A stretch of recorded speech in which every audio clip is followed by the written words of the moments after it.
Alright. So, hi, hello. Welcome back. Yeah. As to how the reading quest is going, I've got a number of things that I need to do for it. 4 of them happen to be graphic novels. So, shouldn't take too long to read, hopefully. Yeah. So, I don't know how much I'm gonna actually get done, but yeah. The rest of the month hasn't quite worked for that. On that note, though, for the prompt that is wanting, I forget what the actual phrasing was, but paranormal whatnots with things or supernatural beings. Mermaids would count for that, yeah, cause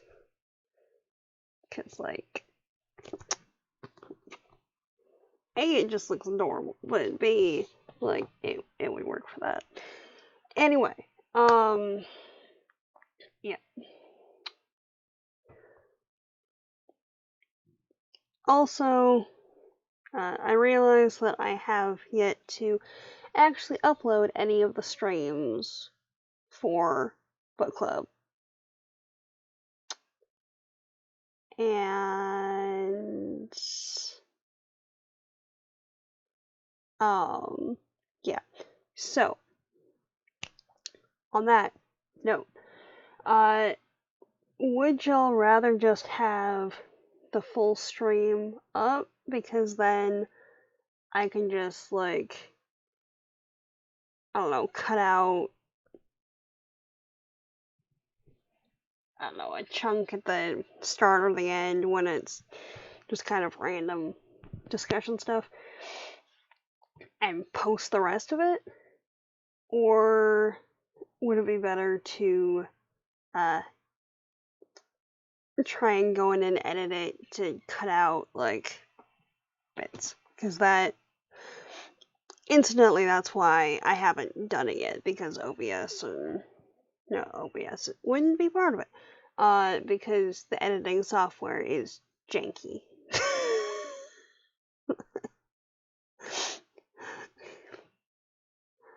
Cut out beautiful tangents. Well, not the tangents, but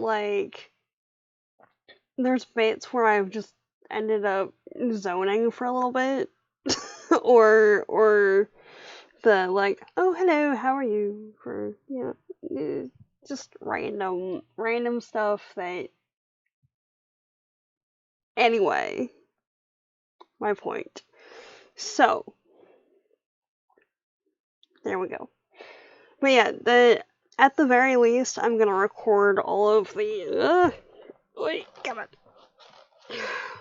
Record all of the choices that I picked for stuff, and if I don't finish reading them today, then maybe tomorrow. So, also, I was trying to figure when to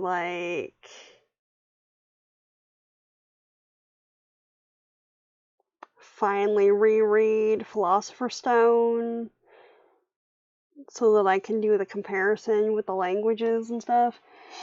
And being that I already know the plot and can kind of just skim it along, I figure I'll just do that for the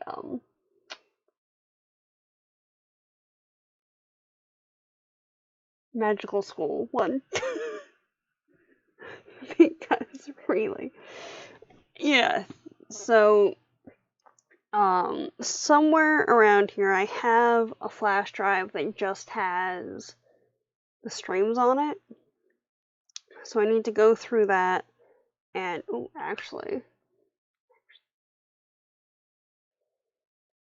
I don't remember if I transferred the book club streams to that one. Oh, and wait, at that point, it's, the Latin. So, yeah. I'm anticipating that it's a pretty decent translation. I will say that saying random bits of Potterverse just in Latin is interesting. But, yeah. Especially because, like, because of the age of the language, there's certain things that would have to be rephrased in a interesting way, in order for it to work. But yeah, I mean, I picked this up in Bath back in 08 and kept meaning to read it, and that had forced me to do it because I would actually have the base English version fresh in my brain. Didn't know there was a Latin. I've actually read the German. Yeah, I think they only translated the first 2 books into Latin. They might have been. They might have done the third too, but that was it. At least from what I've seen. It's a very small selection of the storyline, which works, but also interesting. Yeah. So, for today, right? We've got chapter 4, and once again, anyone watching stuff, where is it? Spoilers, because discussion times. Still can't wait to find out which guild you get. Yeah, no, I'm looking at that stuff, so, well, not looking forward to that, I'll say. But yeah, so we shall see on that. Yeah.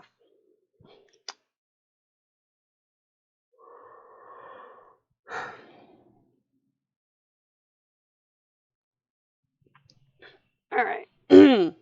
So, Tuesday book. We've got, what is it? We've got chapters 4 through 6. Okay, today's question, can you actually build that with Blackthorn? Okay, so...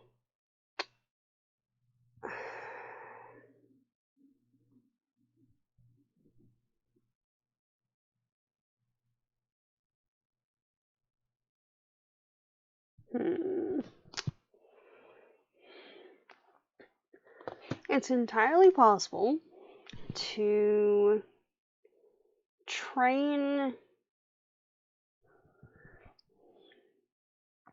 trees to grow in a certain way.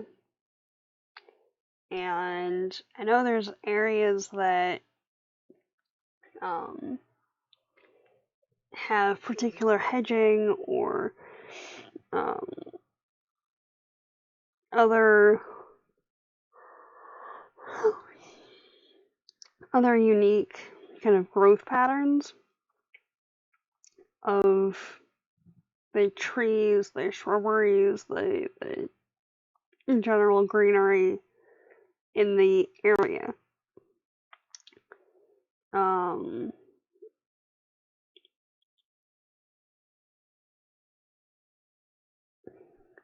Thinking mostly about the concealed gates.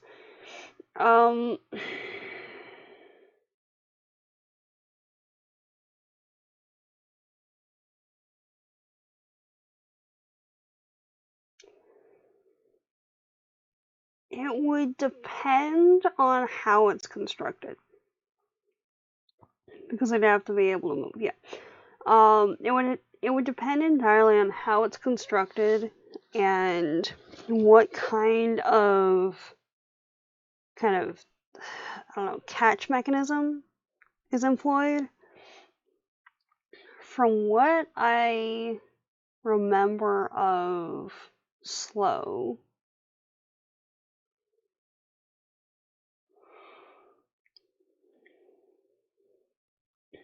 the branches have some flexibility, but not that much. Slow being blackthorn. That's what you use to make gin and stuff. Well.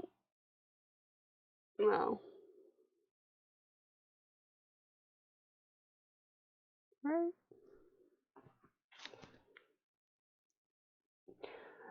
It would also depend on what the vernacular is at any given point. Okay, one sec.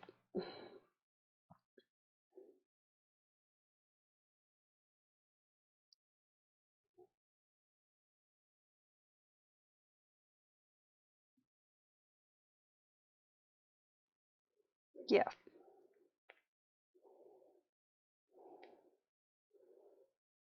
Yeah.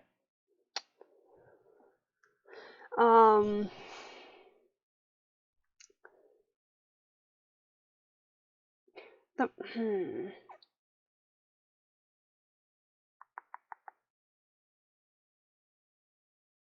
It would have more flexibility than if you were trying to create a movable hedge or a door out of oak. Not as much as if it was willow.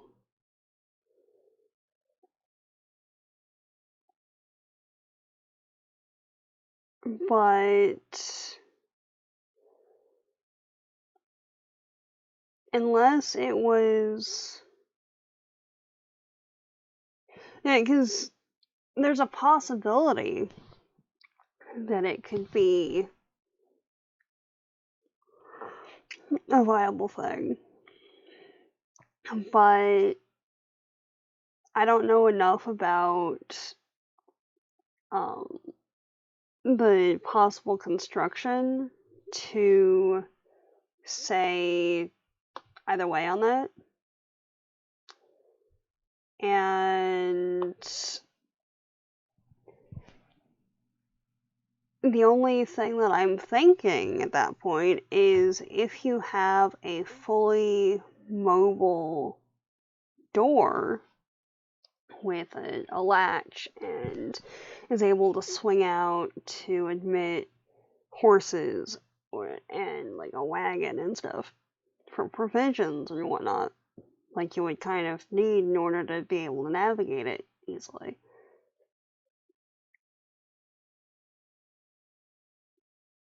It would need to be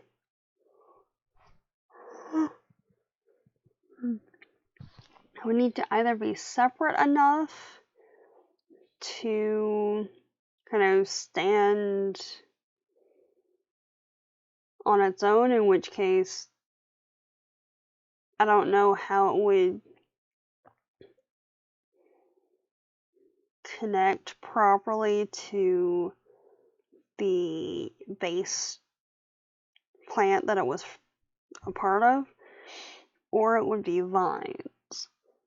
Because vining, in theory at least, it depends on the vine and the age of the vine.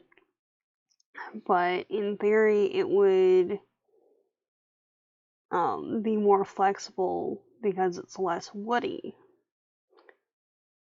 However, from the descriptions all the foliage is the same, or at least appears to be the same, with the thorns and everything. So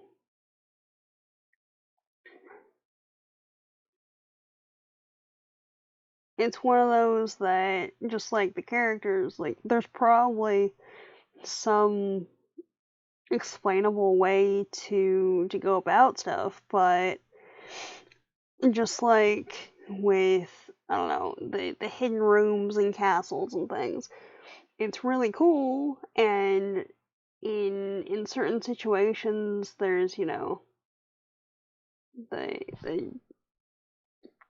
booby traps and Indiana Jones type situations where you tap a certain sequence on, like, the brickwork or whatever, and something happens.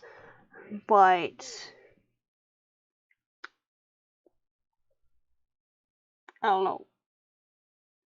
Yeah, it sounds cool, but very improbable. But then also, like, ancient pressure plates, they dispel arrows from the walls. Sounds really cool, but kind of improbable. But that's a thing. So, like, eh. But, like, at least for that, I know that under the plates, there's, like, mechanisms. So, if you're trying to attribute that to elements of the natural world, it's like, nature is unpredictable anyway, as a rule. So, like, I don't know. I don't know about that one. It sounds really cool, and I want to say that it's a thing that could happen, but, like, skeptical. I don't know. Totally want the secret passages and rooms and stuff, but cleaning issues, right? I can just imagine, right? That it's like some castle somewhere that, you know, you're just messing about in the back sections, and, oh, what's this? I have found a special thing that no one's seen for the last 150, like, to 500 whatever years. Then why does it smell like death? Because, like, oh, well.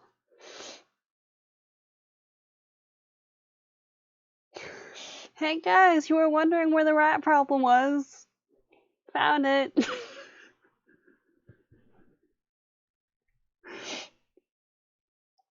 So, I mean, yeah.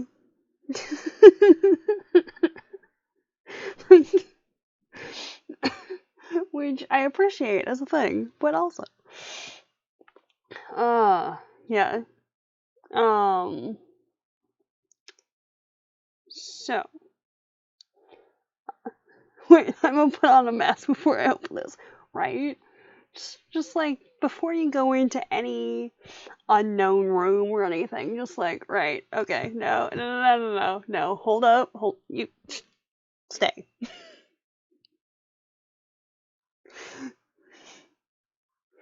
Cover the face, and then go in, and, it seems to be clear. Well, I'm not dead yet, we should be fine. Like, seriously. Especially because there's a lot of times that things might not have been caught just from the, general aroma of the medieval period. Especially when it's like,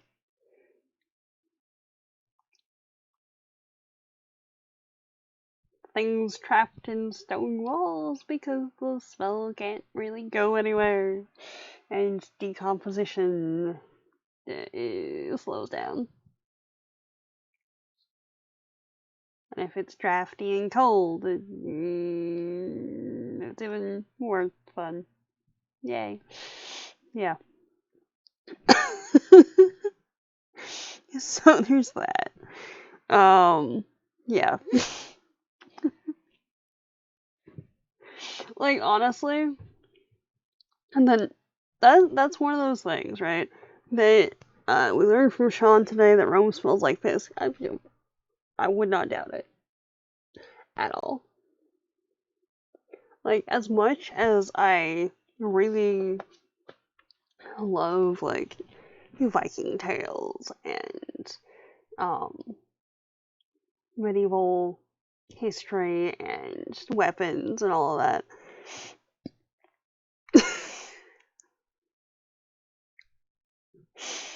I've been to Jorvik a few times, and for anyone not aware, Jorvik is kind of it's a recreation of a Viking settlement where York is today. With artifacts that they found around the cathedral and things like that.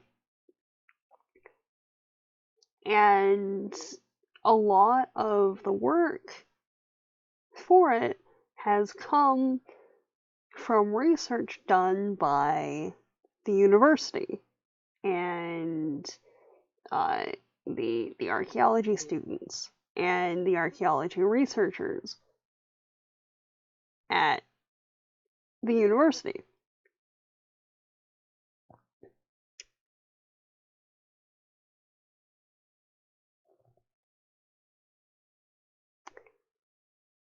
And they make a point to be like, right, so this is history. This is like, you really like it, I really like it, this is cool, we want to learn about this.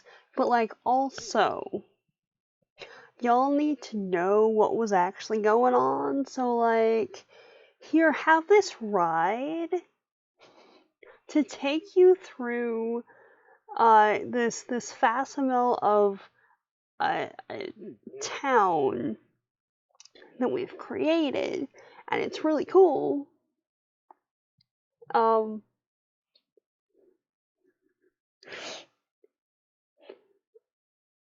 there's like animations and like animatronics and stuff in there, but like it's full immersion. So you're going through, and it's got like sights and smells and whatever else as you're going through the vicinity in this little like bucket carriage thing.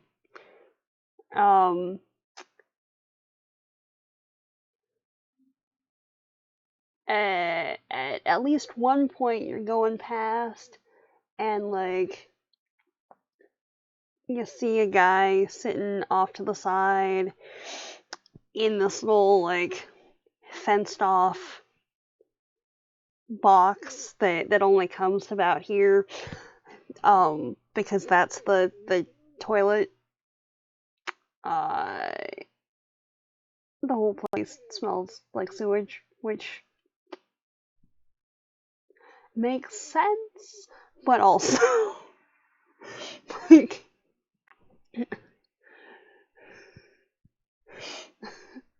I know I would have a really hard time surviving in certain areas,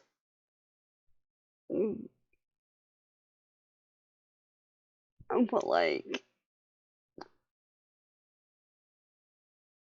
yeah, the general hygiene and lack of plumbing has always been kind of high on that. Yeah. Is that really necessary? So,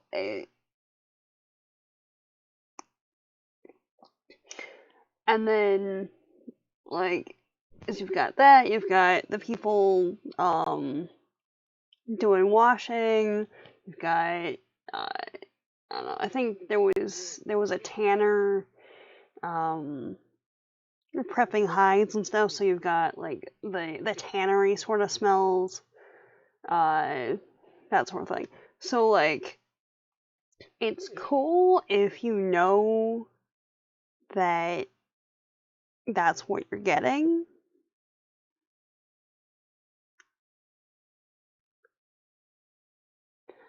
And you're okay with that. But like, in order to get to the actual museum part of it, as far as I know, you have to go through that because it's like you do the ride bit, you get off the ride, then you do the little museum bit. So I don't know. We were imagining being transported back in time earlier this month and realized we die fairly immediately. Kind of kills the fantasy.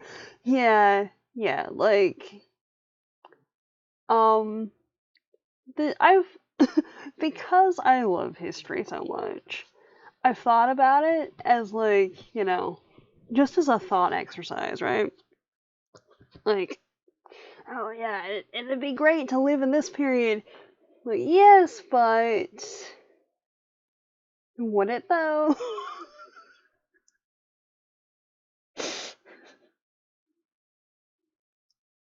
Just from like medical things, right? Um,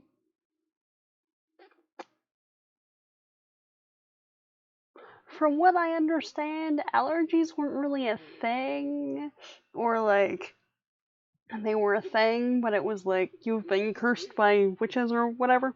So like,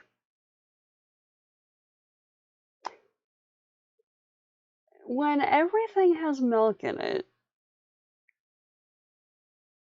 how long would this have survived? Because the anti-dairy thing has been around since uh, day one. What also makes us realize killing the sacred disabled back then was truly a kindness. Yeah, it as bad as it would have been.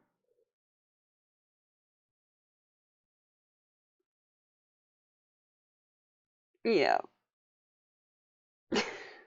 yeah. Um,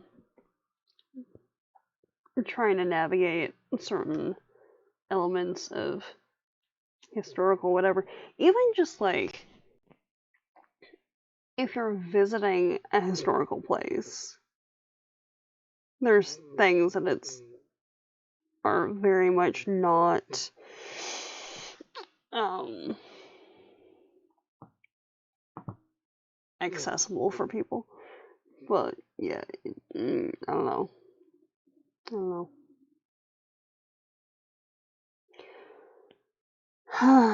Yeah.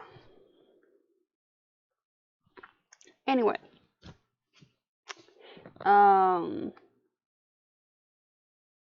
but yeah, no, because like even if I was, if I was being hatched even like 20 years earlier, my mom and I probably wouldn't be here. So there's that. Just because of certain complications and stuff. So yeah, that went dark fast. All right, back to yeah, worm fuzzies. All of the worm fuzzies. Yes, yes. Okay, so um,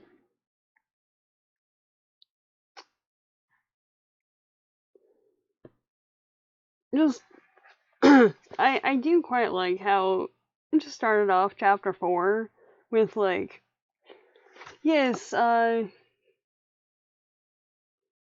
of the people here, uh probably, like, speaking of the nunnery convent, I forget what the actual phrase was. Nunnery, I think. But like, yes, most of, like, some of the people here probably, wanted to follow God and everything. And then the rest of them, you know,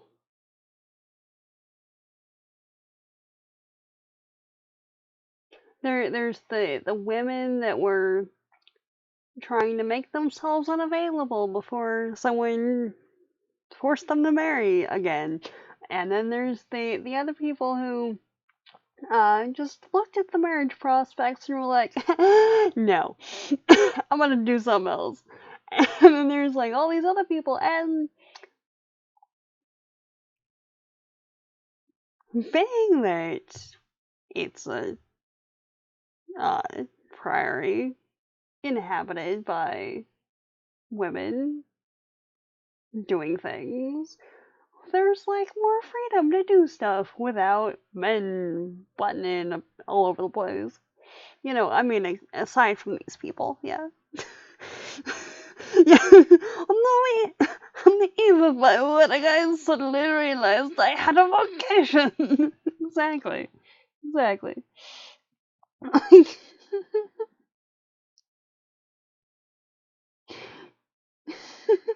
Oh, what was the line? Some were maidens who, glimpsing the husbands selected for them, had been overwhelmed by a sudden vocation for chastity. Right? Like, I'm gonna head out. Yeah. Y'all can do whatever over there. I'm just gonna not. Yeah, exactly. Uh, Also, just like the description, right? Uh, the smell of sancticity. Sancticity? Yeah, sancticity. There we go. The smell of sancticity and beeswax. I don't know. Yeah. Um.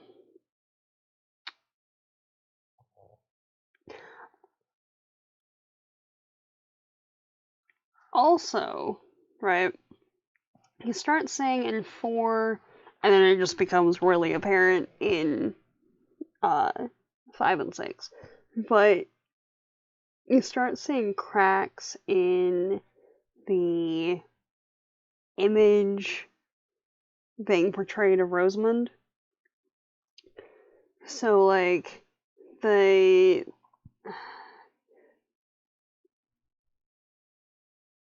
nuns want to bury her on site because she's helped them um periodically and has been a friend to the convent.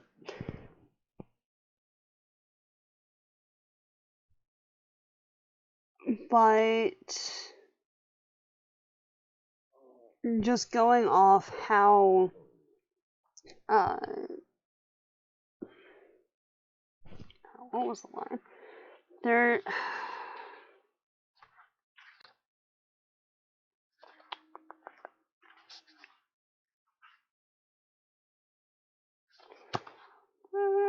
where'd it go?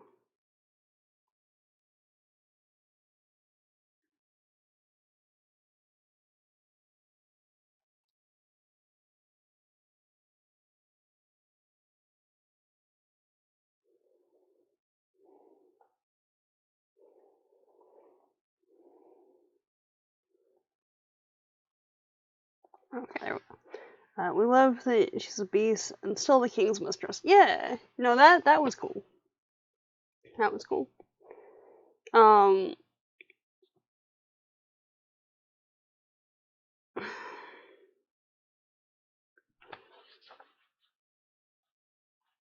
the whole situation where Bertha is basically the only one in the tower is real suspect. Like everyone just faffed off to wherever. Um, so I don't know. Personality and smarts leave something to be desired. Yeah. Yeah. The idea that um she's obese and still considered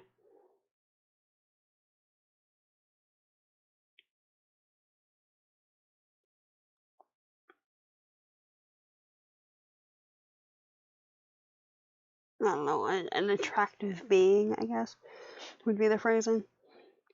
Um is very cool. But yeah, the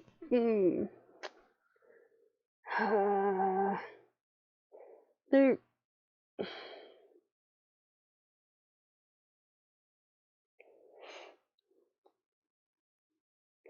also, right, with the whole situation where she's obviously not the one initially penning the letters to Eleanor.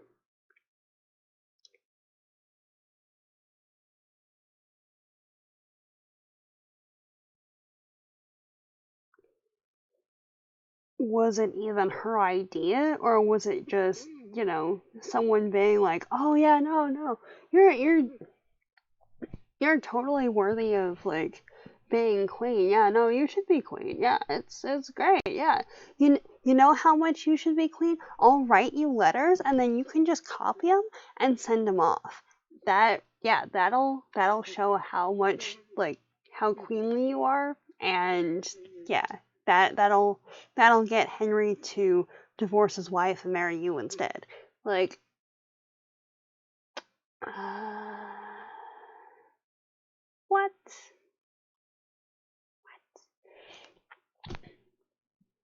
Yeah.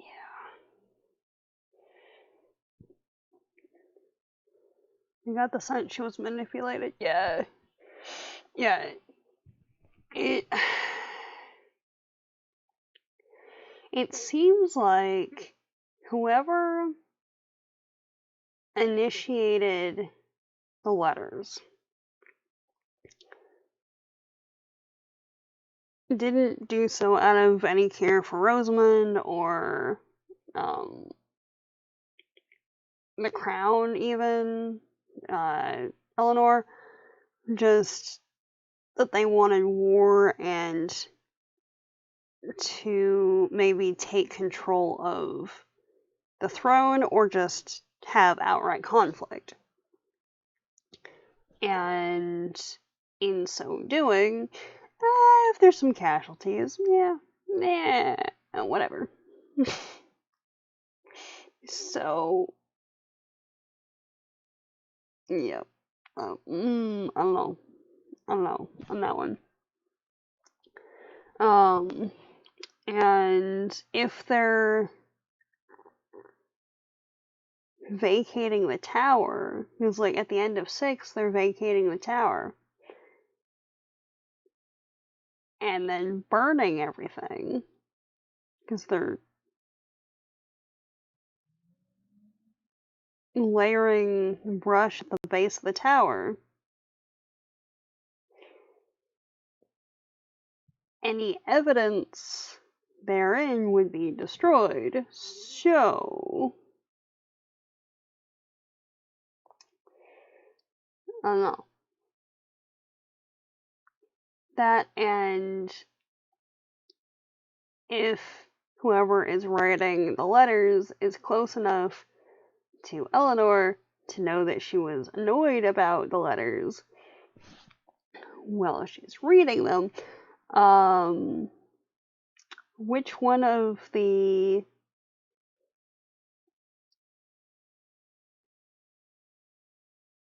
close associates would it be that's trying to put all of this in motion? Because, like, I don't know. The abbot was looking kind of suspicious, though, where he's just coming in at the end of the chapter and being all weird about stuff. Um, the labyrinth.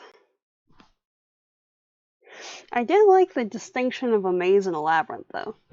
Because, yeah, a maze is to keep something in and to keep something else out. And a labyrinth, well, similar, is kind of meditative. Yeah. Eleanor don't care about evidence. She's very in her feelings. Yes. Yes, she is. Yes, she very much is. So as to... Good point, the maze. Yeah.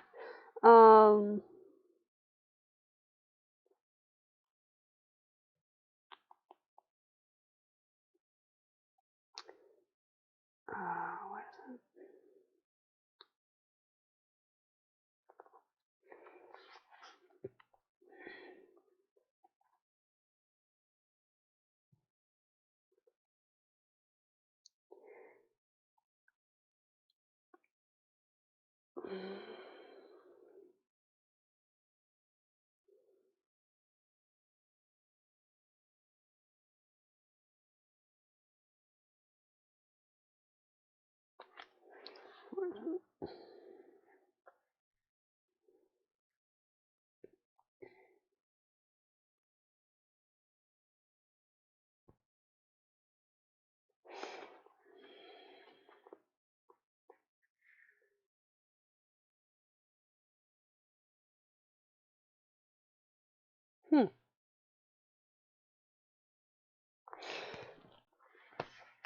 Okay. One sec. I'm gonna check some real quick and then. Because I had a thought while reading it, but.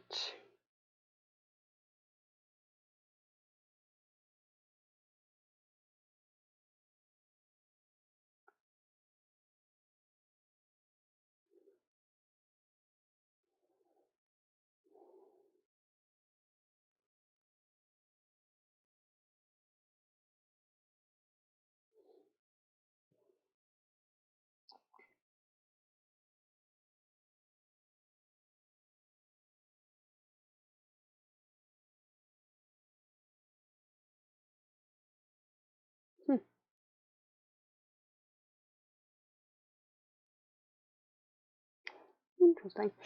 Okay, so. We've got. Like.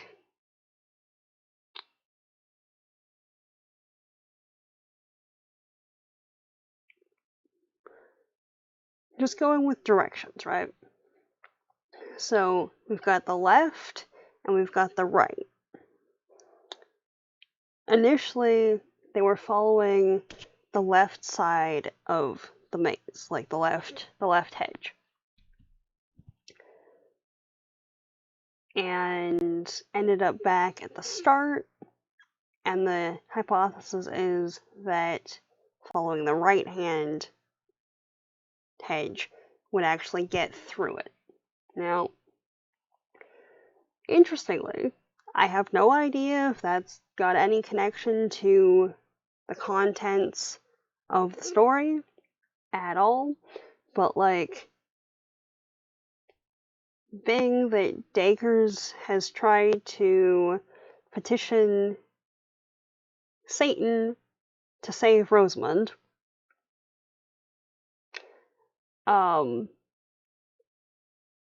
attributing some level of historicism is potentially a thing.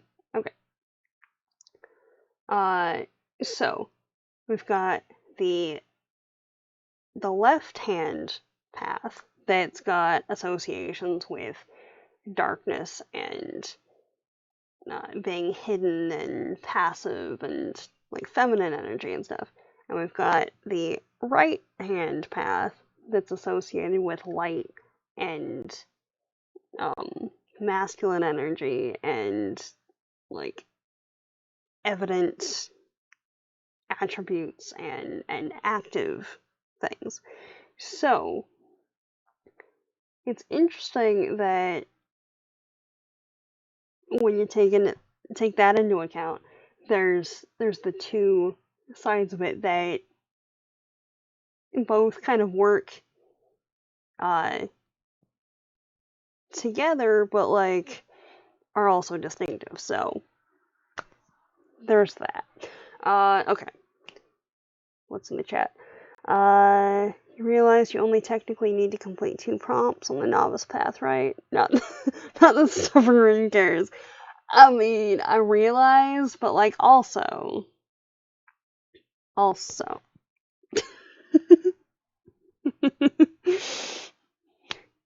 Yes, we'd also had thoughts about the left-hand path. Right? Like, I mean, I don't know.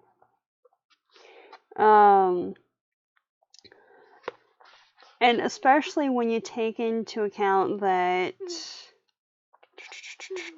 Where did it go? Oh, just right on the face of the page. The guy's traveling with Delia. And just as a refresher, Adelia is our main character.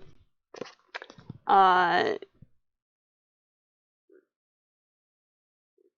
does right have to be masculine? It...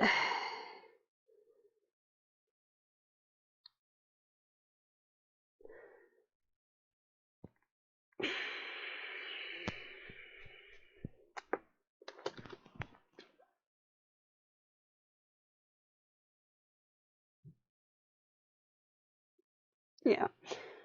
For that, it's...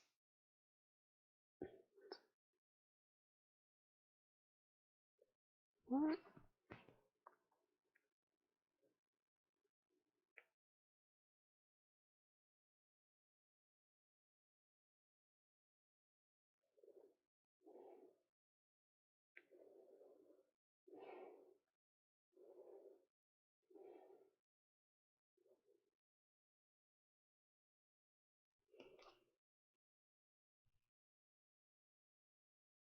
I can't remember what it is. I think... Yeah. I think it's like this. So, the right hand accepts energy, and the left... No. Wow. Directions. I'm looking at myself and it's throwing things off. The left hand accepts energy, the right hand expels energy, so therefore the right is more active, therefore more masculine. It...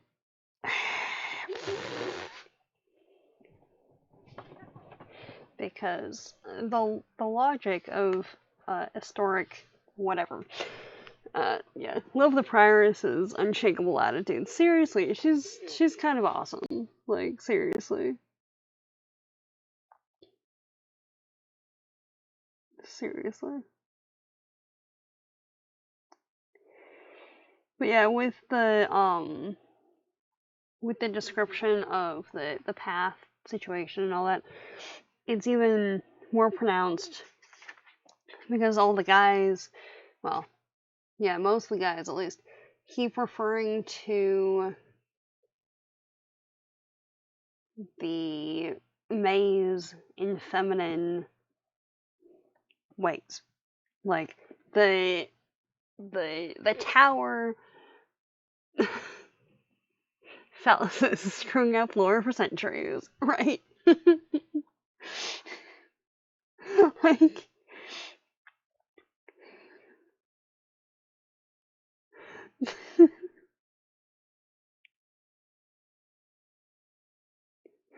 like, seriously. There's only so many times that someone can construct a very phallic, like, building or spaceship or whatever before it's just intentionally ridiculous. Like, why? It's like, yeah, y'all could have picked kind of any variant of structuring But no, it looks like a dig. Because reasons. But like, you've got the building itself that is stable and central to the quest. And that's the dude part of this. Because anatomical similarities, shall we say. And then you've got the maze around the base that apparently is supposed to look like pubes. Because reasons. And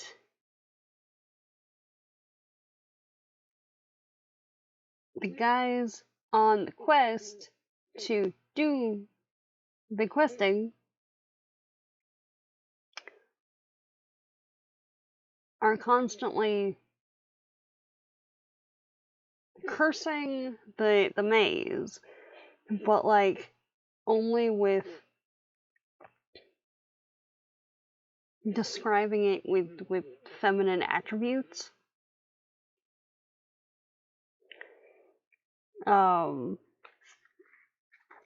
Which is one of the big things that Adelia is having issues with, which, yeah. And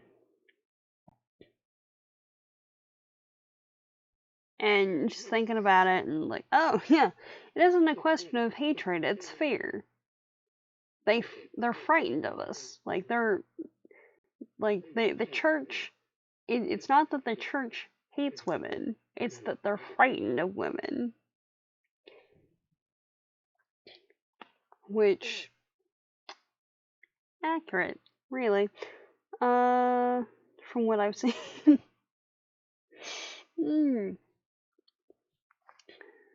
But, yeah. So,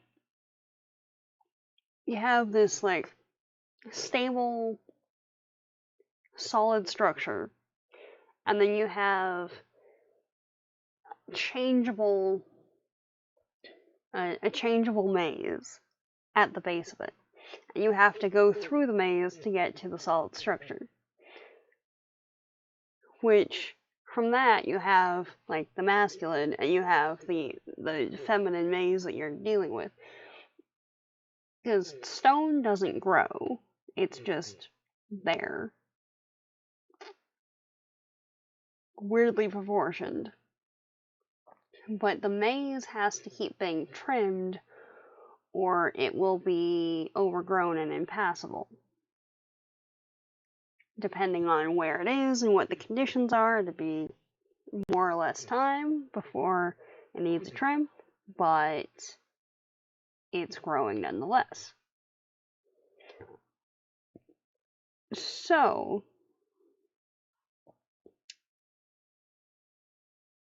well, there are, yeah,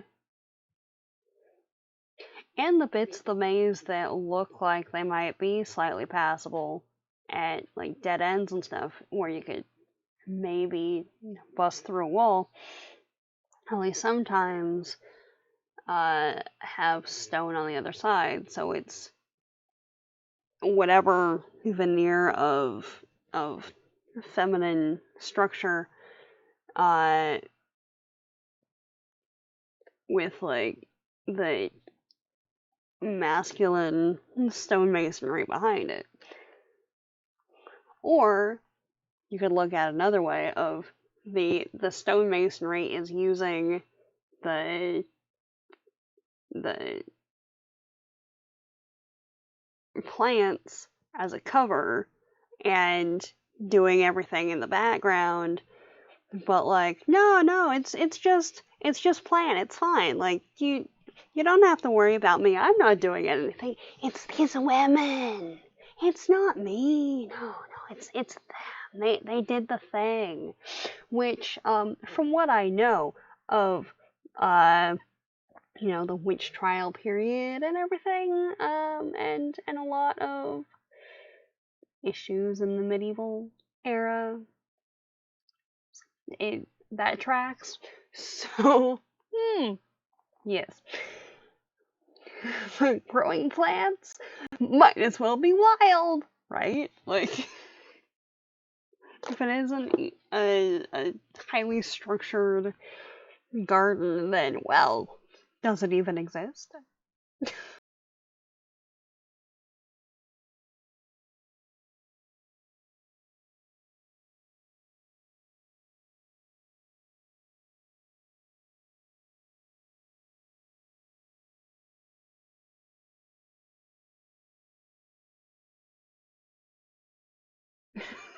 Wild women, call the bishop!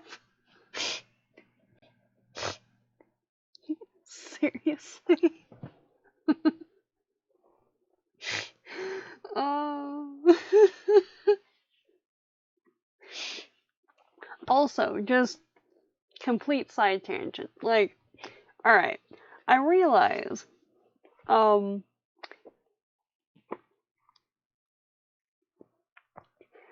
I know certain dogs on site, right? Like, I can ID particular canines based on physical attributes. What kind of dog would be bred specifically because it smells? Like, that's probably one of those things that was addressed in the first book, because it's mentioned like in a way that like a refresher thing would be in this, and as a reference to like, yeah, I had a dog that was given to me by this guy who died, and the dog died, so like I got another one. But like,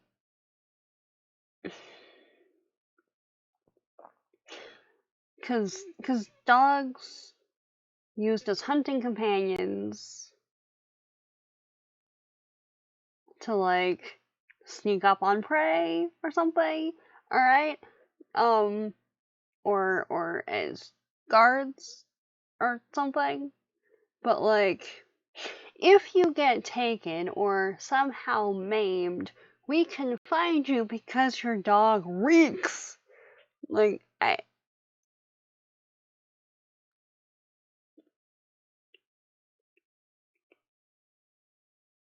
was that a thing?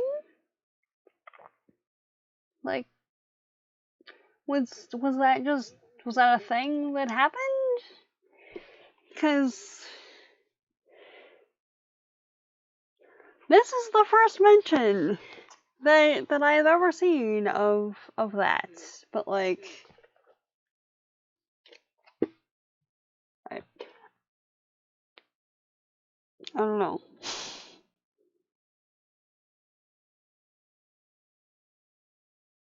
Wait.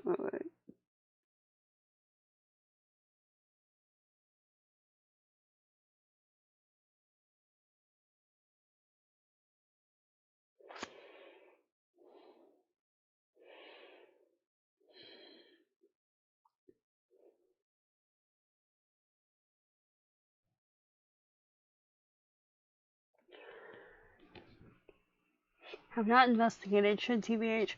Okay.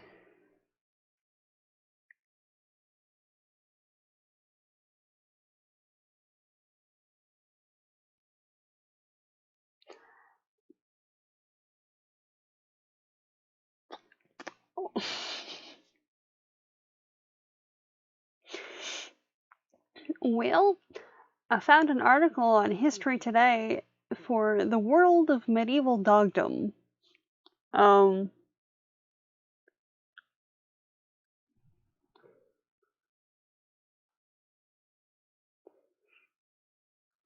and we have such gems as this. where it looks like half of a greyhound is walking in front of somebody. Like, what? What is that?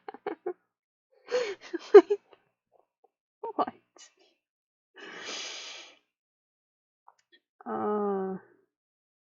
Yeah, it looks like a greyhound.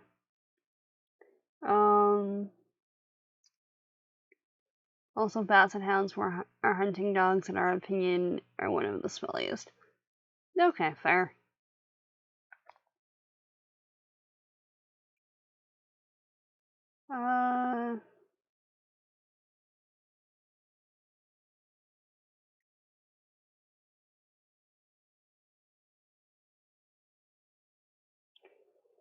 Alright.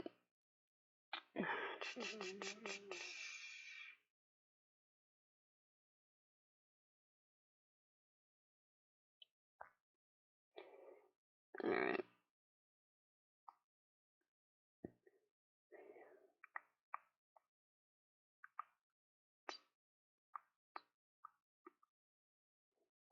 No.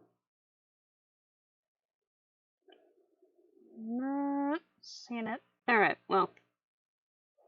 I'll see if I can find that later. But yeah. So yeah, point of interest on that one. Because, yeah. Ward, the dog, seems to only be brought up periodically when he's particularly stinky or growls at people in warning. Which, fair, I mean, he's just kind of vibing in the corner. But, also, I don't know. Yeah.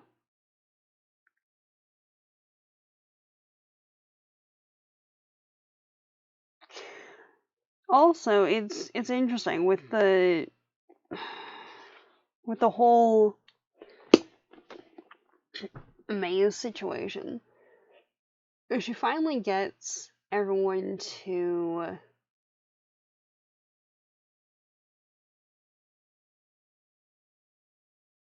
let her, the only woman, lead the party through the maze. Because, when the men folk are doing it, it just doesn't work, so might as well. But it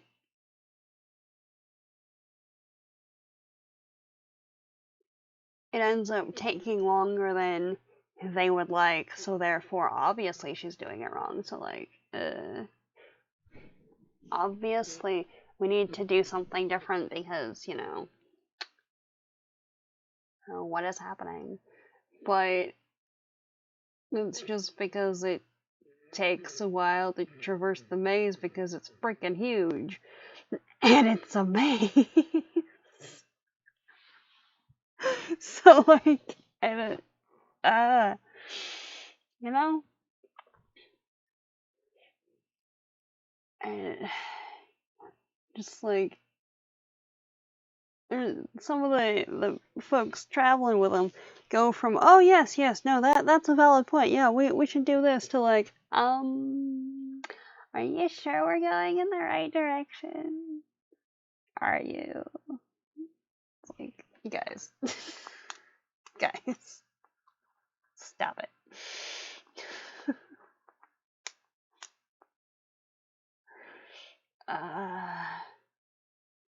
Seriously.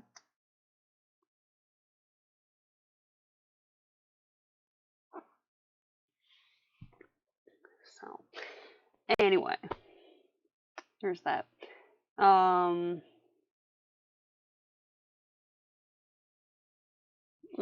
Actually,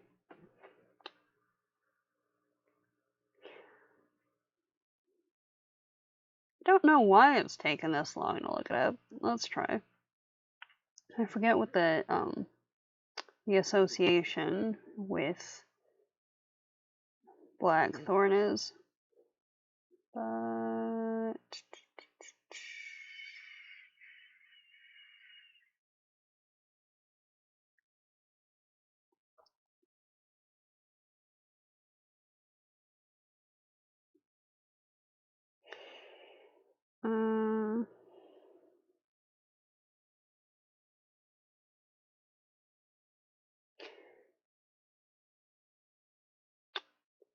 the Middle English slow has been used to denote something of trifling value. The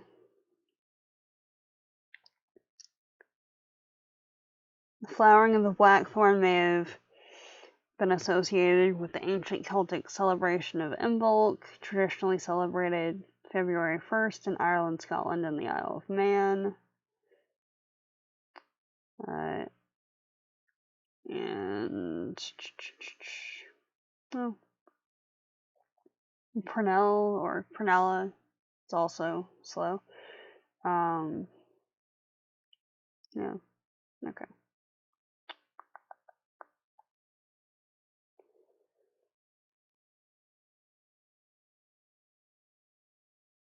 Yeah. It's also a pretty decent ink too. So yeah. So if we're going off the assumption that, like, I mean, the ecology would be different already just because we know that it's the middle of the Little Ice Age. So germination times would probably be altered. But if the usual flowering is early spring, like late winter, early spring, so like February 1st,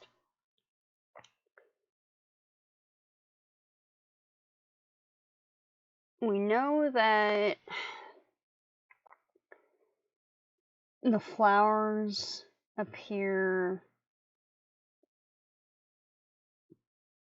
during the frost, essentially. Or towards the end of a usual frost period. So either it's currently like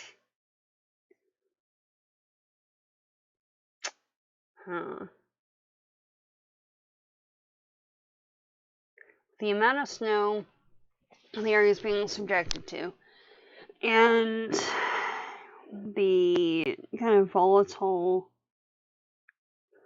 climatic conditions, it's probably February or March at this point. Yeah.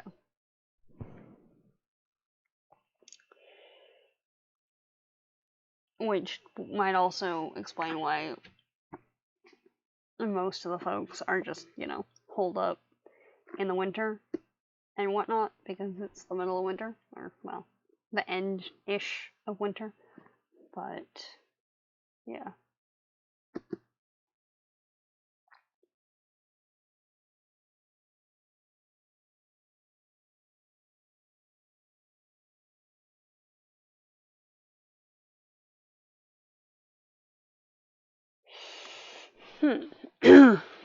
Okay, one second.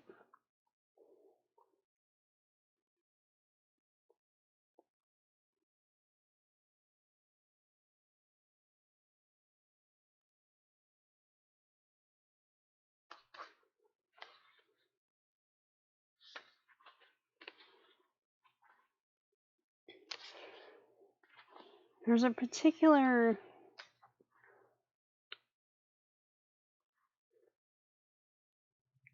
line in here. Do mushrooms grow in winter? It depends. Is the maize flowering? Thought it was just bare thorny branches.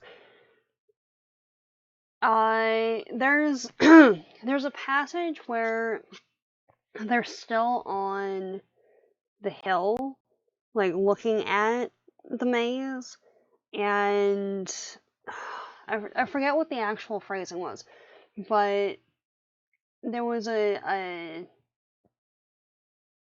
a passage where she's looking at the scene and it looks like down or white or something was settled, but then also there's snow. So yeah, I'm probably reading it wrong. Where is that?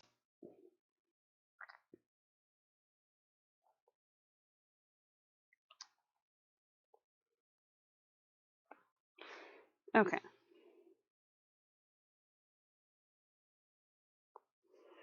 Uh,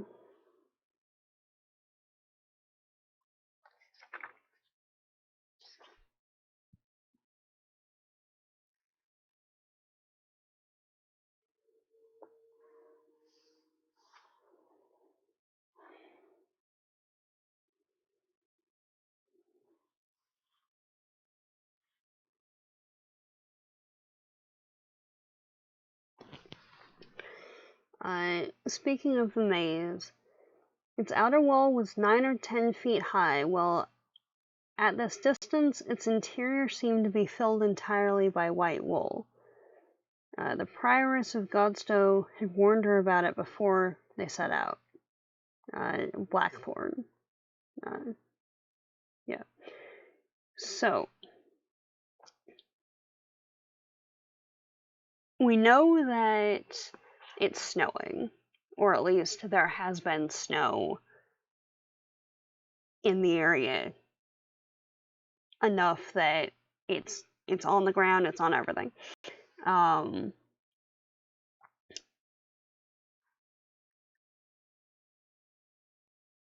So the white wool could either be that there's a there's bare branches as a canopy and snow has settled enough that it looks fluffy, or it can mean that the branches are blooming. Do mushrooms grow in winter? Depends on the mushroom. If the ground's frozen, then no. But if they can find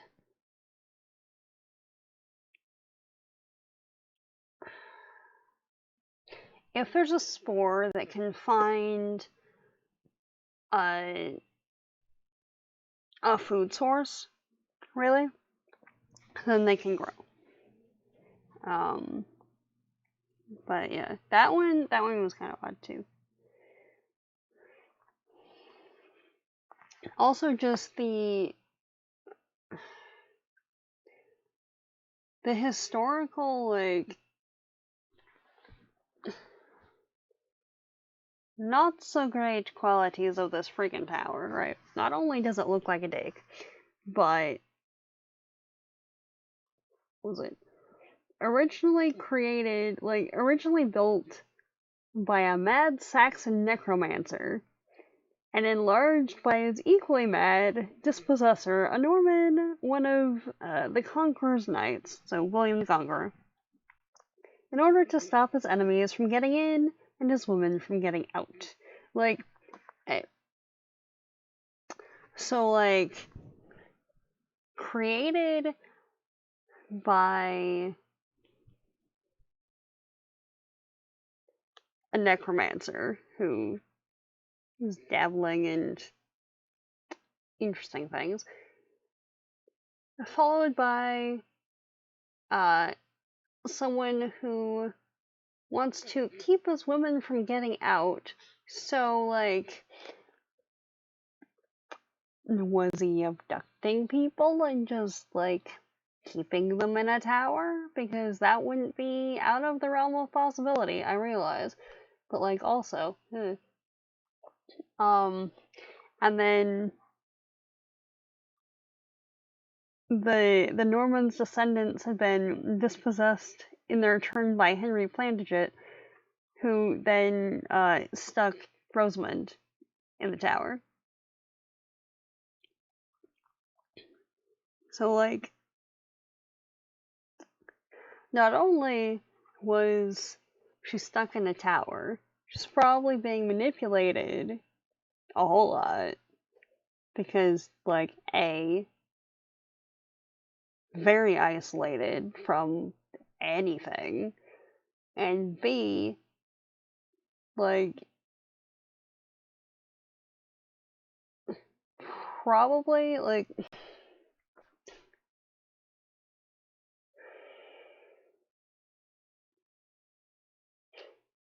at the time in England, women didn't really have access to education, so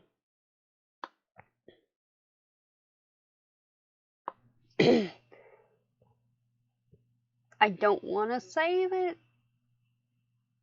she was, like, more likely to be manipulated because, you know, lack of um schooling or something. That's not what I mean. But if her only access to, like, outside whatever was like, oh yes, yes, you're totally supposed to be the queen. You're yeah. Whoops. Like, you're the most royal person. Yeah.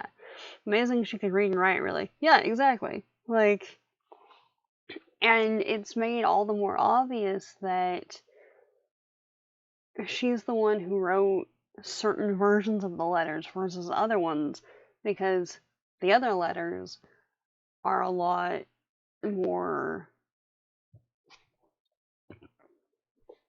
like,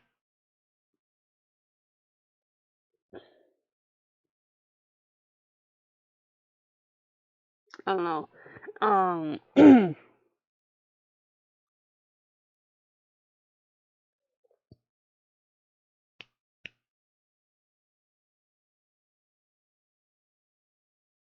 legible is the only word coming to mind, but, like, the penmanship and stuff, you know.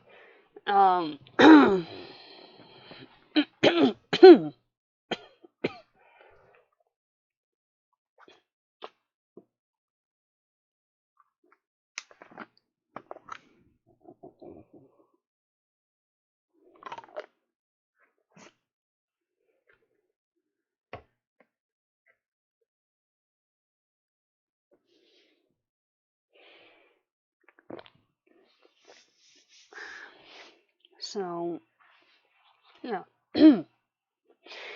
um, so, I don't know. In Also, I don't know if it's been brought up in the earlier book or not. And the lateness of the hour has caught up. Good night. Yeah, no, I'm gonna wrap it up shortish anyhow. So have a good sleep, friends. Have a good sleep.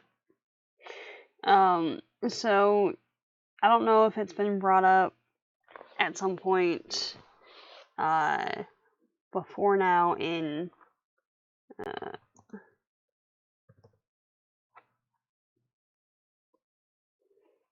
you go. In relation to, like, Adelia, but at the end of 6,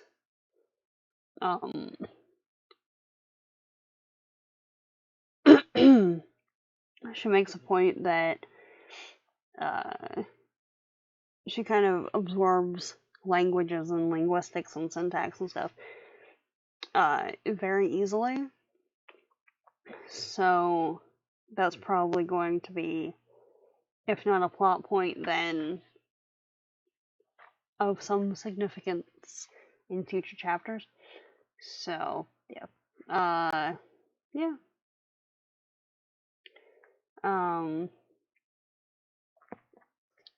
And then towards, yeah, at the end of 6, she's thinking back on it and just like, the Stephen and Matilda wars were bad enough, but at this point we've got Eleanor and her sons, and at least one of her sons has gotten support from King Louis of France, and at present there's probably going to be a war between Henry II and one of his sons, who is now backed by King Louis of France. So that's where we are at that point.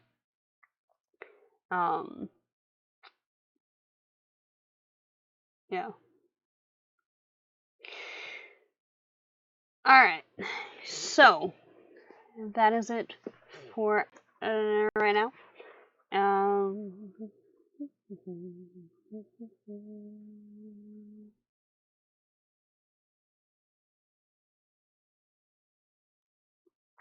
Alright, so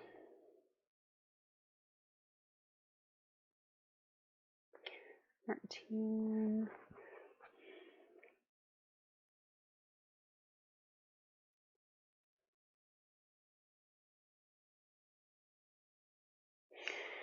So if we go until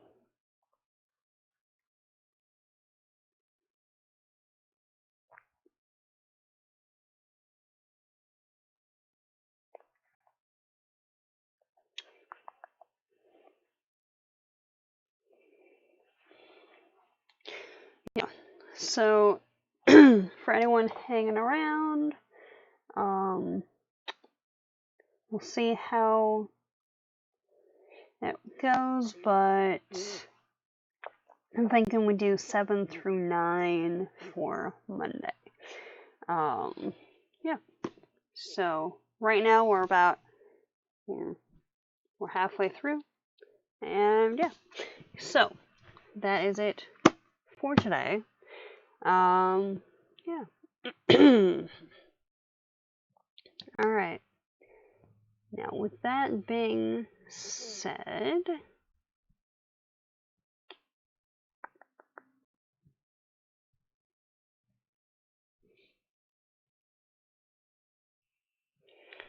is there anyone?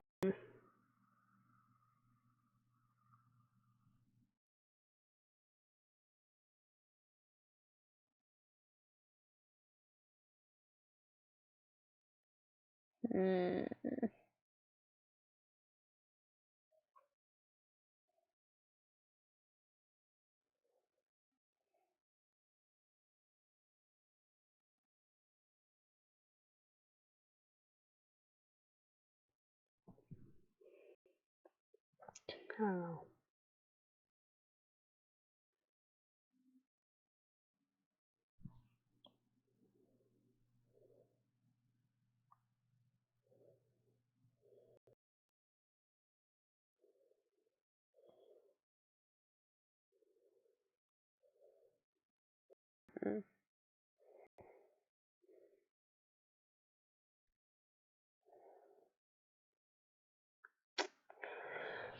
Yeah, no, I think I'm just gonna call it a night. So that is it for right now today. We'll be back on Monday for the next installment of Botany Book Club.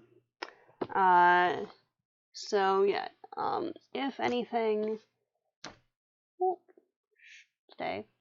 if anything happens, comes up, whatever, I'll post about it in the Discord if you want to pop over there. Otherwise, I will see you all Monday afternoon, Pacific Standard Time. Have a good one. See you later, friends. And if you're watching this on the YouTubes, once again, all links and everything are in the description down below. Alright, see you later. Have a good one, everybody.